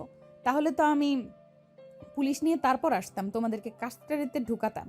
কারণ তোমরা যেইভাবে ওপেনে নেশা করছো, এটা যুব সমাজের জন্য একটা ক্ষতিকর, সেটা তোমরা বুঝতে পারছো না। এই মেয়ে শোন, এত নীতিকথা আমাদেরকে শোনাস না। আমরা তোর নীতিকথা শুনতে বলছি, আমরা তো নীতিকথা শুনতে বসিনি। তুই এইখানে এসেছিস, বেশ ভালো কথা। চুপচাপ এইখান থেকে চলে যা, তা না হলে কিন্তু নিজের ইজ্জত নিয়ে ফিরতে পারবি না, বলে দিলাম। হো তাই নাকি? ইন্সপেক্টর নেহাকে ইজ্জতের ভয় দেখাচ্ছিস? জানিস আমি তোদের কি করতে পারি? তুই কিছু করতে পারবি না, তুই এখানে ডিউটিতে আছিস, আর নয়তো তোর গায়ে পুলিশের পোশাক আছে। এখন তুই আর 5টা সাধারণ মেয়ের মতোই আমাদের কাছে চাই, ডেভিড। এখন তুই আর 5টা সাধারণ মেয়ের মতোই আমাদের কাছে, তাই তোর সঙ্গে এমন কিছু করব যেটা তুই কল্পনাও করতে পারবি না। তার চাইতে বরং এটা ভালো হবে, চুপচাপ এইখান থেকে চলে যা। যাব না আমিও দেখতে চাই তুই ঠিক কি করতে পারিস আমার সঙ্গে। এটা আমার দেখার বিষয়। এই বলেই নেহা তর্ক করছিল হৃদয়ের সঙ্গে। এদিকে মদ খেতে খেতে তার অবস্থা এতটাই বেসামাল হয়ে পড়েছিল, তার মুখ দিয়ে যা ইচ্ছে তাই বের হয়ে আসছিল। নীল নেহাকে অকথ্য ভাষায় গালিগালাজ করছিল, সেই সঙ্গে তার বন্ধুরাও। এভাবে চলতে চলতে একটা সময় তো বিষয়টা এত দূর পর্যন্ত চলে গেল যে হৃদয়ের এক বন্ধু নেহাকে ব্যাড টাচ করতে শুরু করলো। ওহ ডার্লিং, কি হট তুমি! হবে নাকি আমার এইটা আজকের রাতের সঙ্গী? খুব মজা দেব তোমায়। জানো, হৃদয় প্রায় তোমার মতো আইটেম নিয়ে আসে আর আমাদেরকে অনেক মজা দেয়। এসব কি বলছেন আপনি? আমি তো কিছুই বুঝতে পারছি না। হৃদয় আইটেম নিয়ে আসে মানে? আপনি কি বোঝাতে চাইছেন? ও সুইটহার্ট, এত কিছু তোমাকে বুঝতে হবে না। এখনো তোমার সঙ্গে ভদ্র আচরণ করছি, শুধু তুমি পুলিশে চাকরি করো বলে। তা না হলে এতক্ষণে তোমাকে ছিঁড়ে খেয়ে নিতাম। আহ দোস্ত, মালটাকে এভাবে বলছিস কেন? দে না, একটু খেয়ে দেই। দেখুন, একদম গায়ে হাত দেবেন না, তাহলে কিন্তু ভালো হবে না বলে দিলাম। সবাই খুব ভালো করেই জানেন আমি পুলিশের এসপি। আপনাদের কি হাল করব সেটা ভাবতেও পারবেন না। ও সুইটহার্ট, এভাবে কেন বলছো? তুমি পুলিশের চাকরি করো, তাতে কি হয়েছে? দিন শেষে তুমি তো একটা মেয়ে, আর তোমার মতো সুন্দরী সেক্সি হট আইটেম পেলে আমরা কিভাবে ছেড়ে দিতে পারি নাকি? দাও না একটু সুখ আমাদের কাছে, থাকো কিছু সময়, সুখ পাবে। এই নাও, একটু ড্রিঙ্কস নাও। নেহা তখন কি করবে কিছুই বুঝতে পারছিল না। সবগুলো ছেলে নেশায় আসক্ত হয়ে মাতাল প্রায় অবস্থা। নেহা কোনো রকমে নিজেকে সামলে সেখান থেকে পালিয়ে ফিরল। বাসে এসে সে মনে মনে ভাবতে লাগলো, নীল যা করেছে ভালোই করেছে। নীল যদি আজ এটা না করতো, তাহলে হয়তো হৃদয়ের এই আচরণগুলো তার সামনে আসতো না। আর হৃদয় যে এত খারাপ ছেলে, এটা সে কোনো দিনও জানতে পারতো না। তাই সে মনে মনে সিদ্ধান্ত নিল, আগামীকাল সকালে থানায় হৃদয় নামে এফআইআর করবে, আর হৃদয়কে তার বন্ধু বান্ধব সহ যত দ্রুত সম্ভব গ্রেপ্তার করে কাস্টাডিতে নেবে। তার পরের দিন সকালে থানায় গিয়ে হৃদয়ের নামে আগে এফআইআর করলো, আর তারপর অ্যারেস্ট ওয়ারেন্ট নিয়ে হোস্টেলে চলে গেল। সেখানে গিয়ে দেখতে পেল গতকাল যে ছেলেগুলো নেশা করছিল সেগুলো এখনও মাতাল প্রায় অবস্থায় পড়ে আছে। অপরদিকে হৃদয় ততক্ষণে কিছুটা হুঁশে ফিরে এসে সে নেহাকে দেখেই বলতে লাগলো, কি ব্যাপার ডার্লিং, কাল তুমি আমাদের ফাঁকি দিয়ে চলে গেলে, আজ কেন আবার এসেছো? আমাদের সবাইকে মজা দিবে বলে? আজ কিন্তু তোমাকে কালকের সাথে বেশি হট লাগছে। চলো তাহলে বিছানায়। কথাটা বলতে না বলতে নেহা তার দুই গালে ঠাস ঠাস করে বেশ কয়েকটা চর বসিয়ে দিল, আর তারপর হাতে হ্যান্ডকাপ পরিয়ে থানায় নিয়ে চলে গেল, সে সঙ্গে হৃদয়ের সব বন্ধু বান্ধবকেও। অপরদিকে নীল বাড়িতে ফিরে গিয়েছে দেখে তার আম্মু বলল, কি ব্যাপার নীল, তুমি তো বলেছিলে বড় খালাদের ওখানে তুমি এবার অনেক দিন থাকবে, কিন্তু কি হলো, তোমার এত তাড়াতাড়ি চলে আসলে কেন? আসলে আম্মু, ওখানে তো আমার বয়সী ছেলে পেলে কেউ নেই, তাই ভালো লাগছিল না। তাছাড়া নেহা আপু সবসময় তার ডিউটি নিয়ে ব্যস্ত থাকে, আমাকে সময় দেওয়ার মতো সময় তার হয়ে ওঠে না। তাই আর কি করব, চলে আসলাম। ও আচ্ছা, এই ব্যাপার, তাহলে ঠিক আছে, যাই হোক সমস্যা নেই। আগামী বছর আমরা আবার বেড়াতে যাব। এখন এক কাজ করো, তোমার আব্বু তোমার জন্য কিছু জিনিসপত্র এনেছে, সেগুলো আমি তোমার রুমে রেখে দিয়েছি। সেগুলো গিয়ে দেখে নাও তোমার পছন্দ হয় কিনা। ঠিক আছে আম্মু, কোনো সমস্যা নেই, আমি পরে দেখে নেব। এখন আমার খুব ক্ষুধা লেগেছে, তুমি আমাকে কিছু খাবার দাও আগে। কিছু খাবার খেয়ে পেটটা ঠিক করে নেই, তারপর না হয় জিনিসপত্র দেখা যাবে। অতপর নীলের আম্মু নীলকে খাবার তৈরি করে দিল। নীল খাবার খেয়ে রুমে গিয়ে বিছানায় শুয়ে লম্বা একটা ঘুম দিল। তারপর ঘুম থেকে উঠে তার বাবার আনা জিনিসপত্র দেখতে লাগলো। তার বাবা তার জন্য বেশ কয়েকটা জিনিস এনেছে। সবগুলো জিনিসই তার খুব পছন্দ হয়েছে, কারণ সবগুলো ছিল খুবই দামি আর উন্নতমান ব্র্যান্ডের। এই ভাবতে ভাবতে চলে গেল কয়েকটা দিন। ইতিমধ্যে হঠাৎ একদিন নেহার ফোন আসলো। কিরে, তুই তো বাড়িতে গিয়ে একদম আমাদেরকে ভুলেই গিয়েছিস। একটা বার ফোন দিয়ে খোঁজ নেওয়ার প্রয়োজন মনে করলি না। আমি কেন ফোন দিয়ে তোমার খোঁজ নিতে যাব? তোমার খোঁজ নেওয়ার জন্য তো তোমার বয়ফ্রেন্ড রয়েছে, সে তো প্রতিনিয়তই তোমার খোঁজ খবর নেয়। তাহলে আমাকে কেন বলছো এসব কথা? আই এম সরি রে, সব কিছুর জন্য আমি রিয়েলি সরি। আসলে হৃদয় খুব বাজে একটা ছেলে। আমি সেদিন তার সঙ্গে দেখা করতে গেলাম, আর গিয়ে দেখতে পেলাম সে তার বন্ধুদের সঙ্গে নিয়ে নেশা করছে। তাই আমি তার সঙ্গে ব্রেকআপ করে চলে এসেছি। সত্যি তোর কারণে আমি এত বড় বাঁচা বেঁচে গেলাম। তা না হলে যে কি হতো আমি সেটাই ভাবতে পারছি না। যাই হোক, এসব কথা এখন আর আমাকে বলে কোনো লাভ নেই, কারণ আমি বাড়িতে এসে জানতে পারলাম আব্বু আম্মু আমার বিয়ের সম্বন্ধ করছে, পাত্রীও পছন্দ হয়েছে। এখন শুধু আমার দেখার পালা, আমি দেখে মেয়েকে পছন্দ করলেই বিয়ে ফাইনাল। বললেই হলো, আমি কখনোই তোকে অন্য মেয়েকে বিয়ে করতে দেব না। তুই আমার ছিলি আর আমার থাকবি। তোর সঙ্গে আমার বিয়ে হবে, অন্য কারণ নয়। আমি কখনোই তোকে অন্য কোনো মেয়ের সঙ্গে শেয়ার করতে পারবো না। তুই আমার এবং শুধুমাত্রই আমার। দেখো পাগলের কাণ্ড, তুমি আমার খারাপ ভাবুন। তাছাড়া সবচেয়ে বড় কথা হলো তুমি আমার চাইতে বয়সে বড়, তোমার সঙ্গে কখনোই আমার যায় না। আমি কেন তোমাকে বিয়ে করব? তোমার কি মাথা খারাপ হয়েছে নাকি? তুই যদি মনে করিস আমার মাথা খারাপ হয়েছে তাহলে তাই।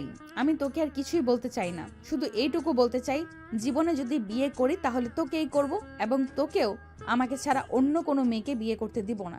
প্রয়োজন হলে আমি তোকে খুন করব। আরে এসব তুমি কি বলছো? তুমি তো পুলিশের চাকরি করো, আর আইনের লোক হয়ে আইন ভঙ্গ করবে, এটা হয় নাকি? কোনটা হয় আর কোনটা হয় না সেই সব কিছু চিন্তা করার মানসিকতা এখন আমার নেই। আমি শুধু জানি আমি তোকে ভালোবাসি আর তোকে বিয়ে করব। কি বললে? তোমার একটু লজ্জা করছে না নিজের আপন খালাতো ভাইকে এসব কথা বলতে? তাও আবার নিজের চাইতে বয়সে ছোট। এসব কথা বলতে হয় না, লোকে শুনলে খারাপ বলবে। তোমার জন্য পৃথিবীতে অনেক ছেলে আছে যারা তোমার জন্য পারফেক্ট। আমি তোমার যোগ্য নই, আমাকে তোমার মন থেকে মুছে ফেলো। আর মন থেকে কি মুছবে? আমি তো তোমার মনে কোনোদিন ছিলাম না। দেখ নীল, এসব কথা আর বলিস না। আমি বুঝতে পেরেছি সত্যিকারের ভালোবাসা কোনটা। কোনো চিন্তা করিস না, আমি আমার ফ্যামিলির সঙ্গে কথা বলবো এবং তোর পরিবারকে কিভাবে রাজি করাতে হয় সেটা আমি দেখব। তোকে কোনো চিন্তা করতে হবে না। এবার দেখছি সত্যি সত্যি তোমার মাথা খারাপ হয়ে গেছে। এখন কিন্তু তোমাকে সত্যি সত্যি মেন্টালি ট্রিটমেন্ট করাতে হবে, তা না হলে তোমাকে নিয়ে যত দ্রুত সম্ভব বা আপনাকে চলে যেতে হবে, কারণ তোমার মানসিক অবস্থা খুব একটা ভালো নয়। হ্যাঁ, একদম ঠিক ধরতে পেরেছিস। মানুষের মনে যখন ভালোবাসা না থাকে তখন মানসিক অবস্থা খারাপ হবে, এটাই তো স্বাভাবিক। আমার সঙ্গে এরকমটাই হয়েছে। আমার ভালোবাসার মানুষ আমাকে ছেড়ে চলে গেছে, তো তাই আমি নিজেকে আর ভালো রাখতে পারছি না। এই বলে ফোনটা কেটে দিল নেহা। আর পরের দিন রাতের খাবার খাওয়ার সময় নেহার আব্বু আম্মু দুজনেই খাবার টেবিলে ছিল, তাই নেহা কথাটা তুলল। আব্বু আম্মু, আমি তোমাদেরকে একটা কথা বলতে চাই। যদিও আজ পর্যন্ত কোনো কথাই তোমরা আমাকে বাধা দাওনি, কিন্তু তারপরও আমার কেন জানি মনে হচ্ছে এটা সবার আগে তোমাদেরকে জানানো উচিত। এত হেয়ালি না করে কি হয়েছে খুলে বললেই তো হয়, তাহলে তো আমরা বুঝতে পারি তোমার সমস্যাটা কোথায়। আসলে হয়েছে কি, আমি একজনকে ভালোবাসি আর তাকে বিয়ে করতে চাই।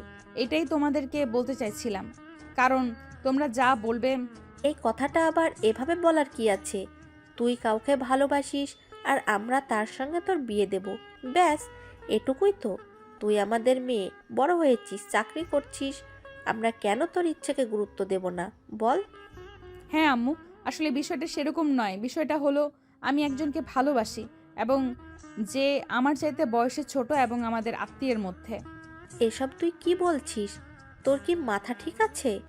তুই নিজের চাইতে বয়সে ছোট একটা ছেলেকে বিয়ে করবি, তাও আবার আমাদের আত্মীয়ের মধ্যে? আমি তো বুঝতেই পারছি না তুই কি বলতে চাইছিস। হ্যাঁ আম্মু, আমি একদম ঠিক কথাই বলছি। আমি আমাদের আত্মীয়ের মধ্যেই একটা ছেলেকে ভালোবাসি, আর সে তোমার খুব কাছের একজন কেউ। শোন, আমি তোর এসব হেয়ালিপনা কথা একদম বুঝতে পারছি না। কি বলবি খুলে বল, তা না হলে বলার দরকার নেই। না আম্মু, বলার দরকার আছে, কারণ আমি তাকে খুব ভালোবাসি, তাকে বিয়ে করতে চাই। তাকে না পেলে আমি জীবন থেকে খুব বড় কিছু একটা হারিয়ে ফেলবো। আমি আমার জীবন থেকে কিছু হারাতে চাই না। যে আমাকে ভালোবাসে এবং যার কাছে আমি খুব ভালো থাকবো, তাকে আমি আমার জীবনে আপন করে নিতে চাই। আচ্ছা বাবা, ঠিক আছে, সেসব কিছু না হয় বুঝলাম। এখন তুই আমাকে এটা বল অন্তত, যে ছেলেটাকে আর কাকে তুই এত বেশি ভালোবাসিস, কাকে এত বেশি বিশ্বাস ভরসা করিস, যার কাছে তুই ভালো থাকবি? আমু সেই ছেলেটা অন্য কেউ নয়। সে তোমার একমাত্র আদরের বোনের ছেলে নীল। তাকে আমি ভালোবাসি, আর সে নিজেও আমাকে অনেক বেশি ভালোবাসে। তাই তো সে আমার বয়ফ্রেন্ডের সঙ্গে আমার ব্রেকআপ করিয়েছে। তোর কি মাথা খারাপ হয়ে গেছে নাকি? আমি সেটাই বুঝতে পারছি না। নীল সেদিনের ছেলে, সবেমাত্র অনার্স থার্ড ইয়ারে পড়াশোনা করছে, আর তুই কিনা তাকে বিয়ে করতে চাস?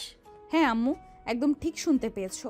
আমি নীলকে বিয়ে করতে চাই, কারণ সে আমাকে ভালোবাসে, আর ভালোবাসার মানুষকে ভালোবেসে আগলে রাখতে হয়, তাহলেই জীবন সুন্দর হয়।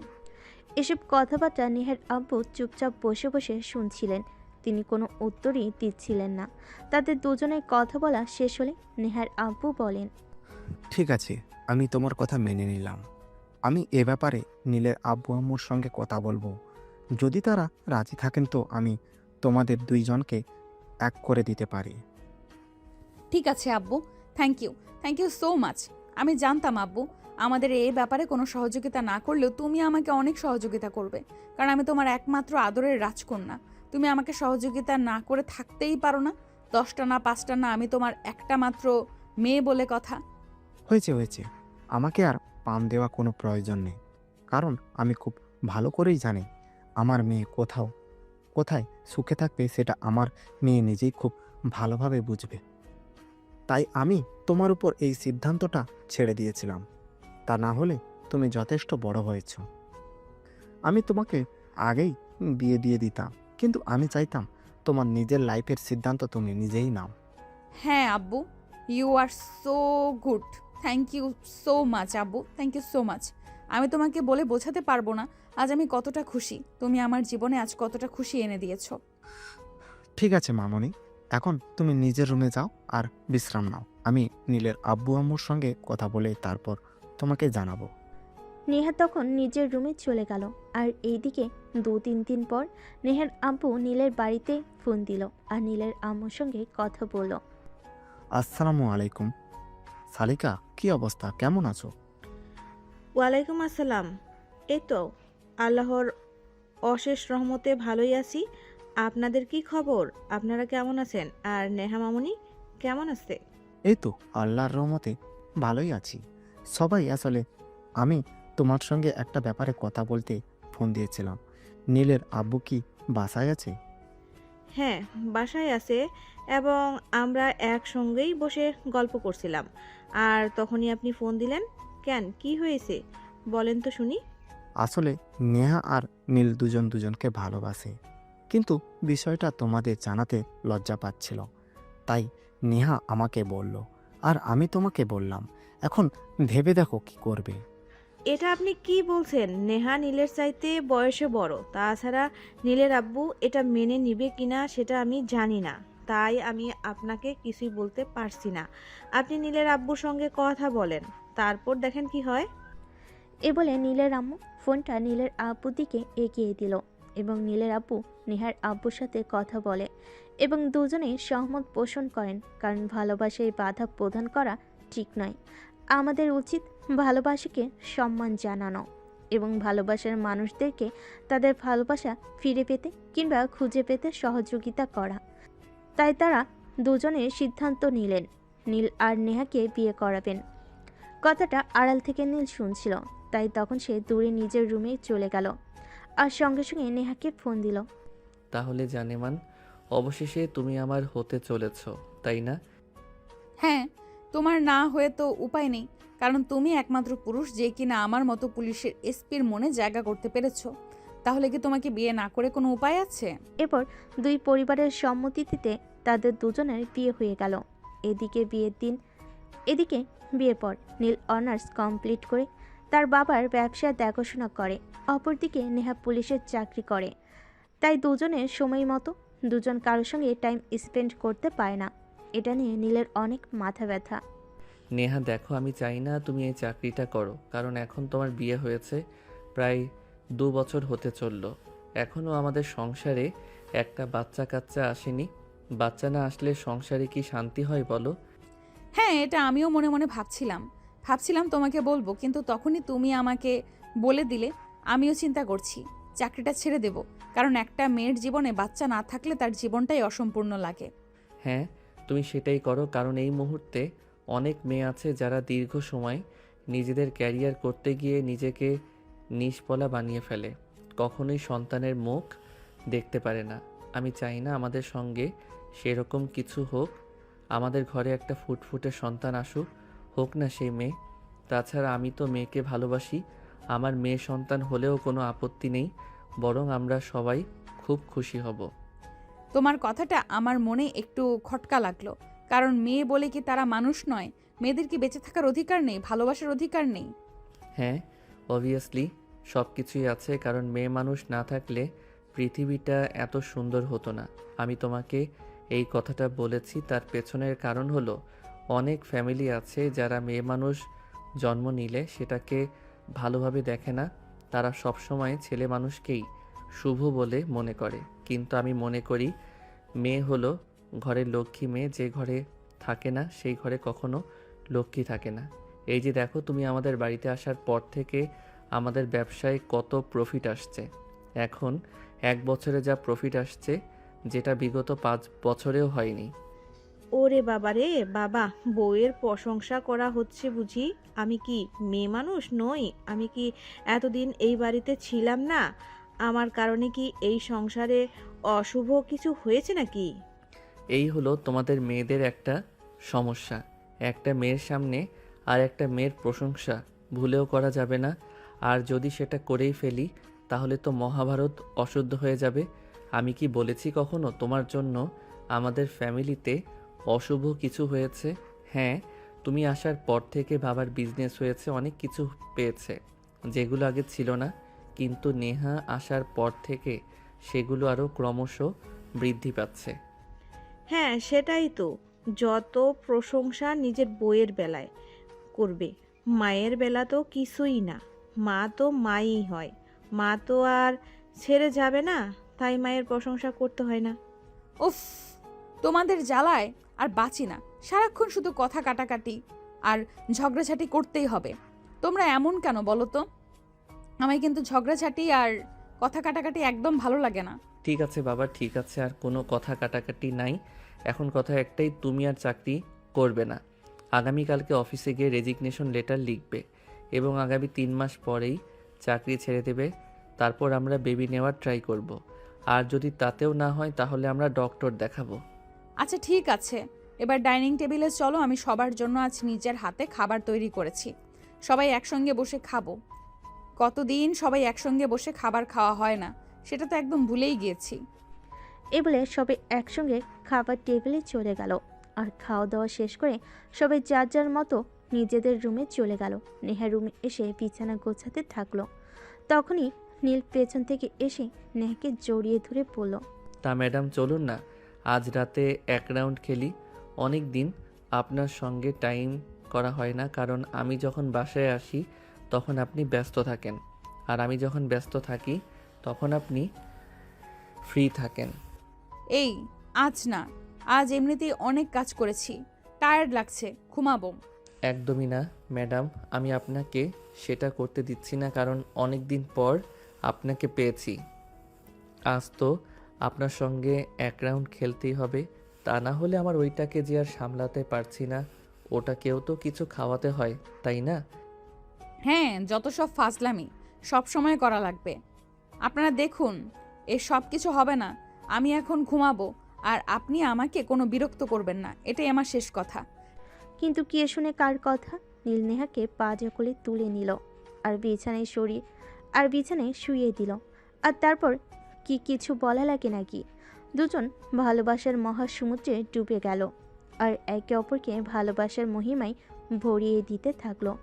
এভাবেই চলে গেল প্রায় 1 ঘন্টা সময়। 1 ঘন্টা পর দুজন দুজনকে জড়িয়ে ধরে লম্বা একটা ঘুম দিল।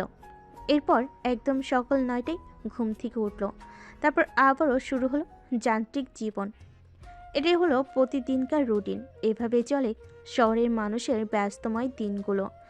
যাই হোক, চলুন কথা না বাড়িয়ে মূল গল্পে ফিরে আসি। পরের দিন সকালবেলা অফিসে গিয়ে নেহার রেজিগনেশনের লেটার লিখল। সেটা থানার এসআইয়ের কাছে জমা দিল। থানার এসআই তাকে জিজ্ঞেস করলো, কি ব্যাপার নেহা, কি হয়েছে? তুমি তো চাকরি ছেড়ে দেওয়ার মতো মেয়ে নয়, কারণ তুমি প্রত্যেকটা কাজ খুব যত্ন সহকারে করো। তাহলে কি হয়েছে আমাকে বলো তো শুনি, কার কারণে তুমি চাকরিটা ছেড়ে দিতে চাইছো? স্যার, আমি নিজের ক্যারিয়ার গড়তে গিয়ে নিজের সত্যটাকেই ভুলে যাচ্ছি, তাই আমি চাকরিটা ছেড়ে দিতে চাই। আসলে তুমি কি বলতে চাচ্ছ আমি কিছুই বুঝতে পারছি না। তুমি কাইন্ডলি আমাকে খুলে বলবে কি হয়েছে আর কেন তুমি চাকরিটা ছেড়ে দিতে চাচ্ছ? আসলে স্যার, আপনি তো খুব ভালো করেই জানেন আমি পুলিশ ডিপার্টমেন্টে আছি 4 বছর। বিয়ের আগে 2 বছর আর বিয়ের পরে 2 বছর। বিয়ের পরে এতটা দিন কেটে গেল, এখনও কোনো গুড নিউজ পেলাম না। তাই চিন্তা করছি চাকরিটা ছেড়ে দেব আর বেবি নেওয়ার ট্রাই করব। কারণ আপনি তো জানেন আমার হাজব্যান্ড একজন বিজনেসম্যান। সে যখন ফ্রি থাকে তখন আমার সময় থাকে না, আর যখন আমার সময় থাকে তখন সে ফ্রি থাকে না। দুজনের কখনোই সেভাবে নিজেদেরকে সময় দেওয়া হয় না। তাহলে আমরা সুখবরটা পাবো কি করে বলেন? ও আচ্ছা, এই ব্যাপার, আমি বুঝতে পেরেছি। যাই হোক, প্রবলেম নেই। আসলে আমিও ব্যাপারটা তোমাকে বলবো ভাবছিলাম, কিন্তু তুমি একটা মেয়ে, আমি একটা ছেলে। আমি বিষয়টা বলবো, তুমি কিভাবে সেটা নেবে সেটাই ভাবতে না পেরে তোমাকে আর বলা হয়ে ওঠেনি। আসলে এখনকার যুগে একটা বেবি নেওয়া খুবই প্রয়োজন। হ্যাঁ স্যার, সেটাই দোয়া করবেন আমাদের জন্য, যেন তাড়াতাড়ি একটা ভালো খবর শুনতে পাই। এই বলে নেহার রেজিগনেশন লেটার জমা দিয়ে চলে আসলো। এরপর দেখতে দেখতে 3 মাস চলে গেল। নেহা চাকরি ছেড়ে দিয়েছে। অপরদিকে নীল অফিস থেকে 1 মাসের ছুটি নিয়েছে দুজনেই হানিমুনে যাবে বলে। কারণ বিয়ের পর সব কিছু হলো, তাদের হানিমুনটা করা হয়ে ওঠেনি দুজনে ব্যস্ততার কারণে। তাই এই চিন্তা ভাবনা। যাও তোমরা দুজনে ঘুরে এসো, আমি অফিস সামলে নিতে পারবো, এ ব্যাপারে তোমাদের কোনো চিন্তা করতে হবে না। তবে একটা কথা, আমার কিন্তু দাদুর ডাক শোনা চাই, এটার জন্য অনেক দিন ধরে অপেক্ষা করছি কিন্তু। এই যা, তুমিও না একদম যা তা, তোমার মুখে কিছুই আটকায় না, যা আসে তাই বলে ফেলো। আর ছেলের বউকে কেউ এভাবে বলে? নীল, তোরা কিছু মনে করিস না, যা। এখনই তো তোদের নিজেদেরকে সময় দেওয়ার সময়। এখন যদি নিজেদেরকে সময় দিতে না পারিস তাহলে কখন দিবি? তোরা ঘুরে আয়। নীল তখন কোনো কথা না বলে রুমে চলে গেল।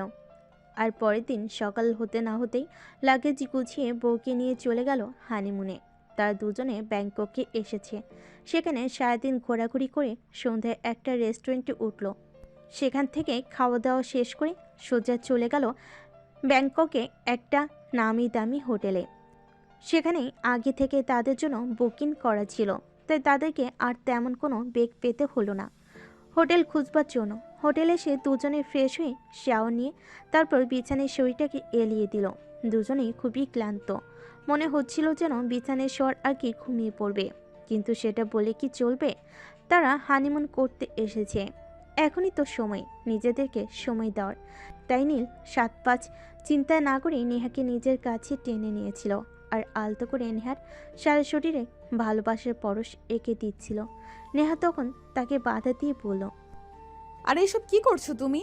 আমরা তো এখানে 1 মাস সময় নিয়ে এসেছি, 1 মাস এখানেই থাকবো, তাহলে এত তাড়াহুড়োর কি আছে? সারাদিন অনেক ধকল গেছে, এবার একটু বিশ্রাম নেওয়া যাক। আরে বউ আমার, এভাবে বললে হয় না কি? 2 বছর হয়েছে বিয়ে করেছি, আর এই 1 মাস সময় পেলাম তোমাকে আদর করার জন্য।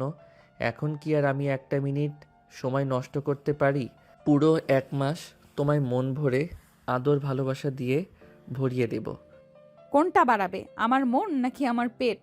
দুটোই, কারণ তুমি আমার একমাত্র বউ। আমার যা কিছু আছে সব কিছুই তো তোমার, তাই মন প্রাণ উজাড় করে তোমায় ভালোবাসা দিতে চাই। আর আমার ভালোবাসায় তোমার মন আর পেট দুটোই বাড়াতে চাই। তোমার মন ভরালে আমি ভালোবাসা পাবো, আর তোমার পেট ভরালে বাবা ডাক শুনতে পাবো। আমার লাইফে দুটো জিনিসেরই খুবই প্রয়োজন, তুমি আর তোমার বাচ্চা। দুটো জিনিসই আমার কাছে সমান গুরুত্বপূর্ণ, তাই আমি দুটোকেই চাই। তাই নাকি? তাহলে তো আর আপনাকে বাধা দেওয়ার কোনো প্রশ্নই ওঠে না। চলুন খেলা শুরু করি। এই বলে নেহা নীলকে নিয়ে চলে গেল ভালোবাসার মহাসমুদ্রে। একে অপরকে আলিঙ্গন করতে করতে দুজন দুজনের মধ্যে ডুবে গেল, আর ভালোবাসাই একে অপরকে ভরিয়ে দিতে থাকলো। এভাবেই চলে গেল অনেকক্ষণ সময়। দুজন দুজনের মধ্যে এতটাই বিমোহিত হয়ে পড়ল যে কতটা সময় কেটে গেছে সেটা তারা বুঝতেই পারল না। রাত তখন আনুমানিক 2টা বাজে। নীল ঘড়ির দিকে তাকিয়ে বলল, হায় আল্লাহ, এখন তো রাত 2টো বেজে গেছে। এতটা সময় কিভাবে কেটে গেল বুঝতেই পারলাম না। আসলেই তুমি একটা জিনিস, তোমার মধ্যে নিজেকে হারিয়ে ফেলা যায়। হয়েছে হয়েছে, আমাকে আর পাম দিতে হবে না। আসলে তুমি কি জিনিস সেটা তো আমি তখন বুঝতে পারিনি, এখন হাড়ে হাড়ে টের পাচ্ছি।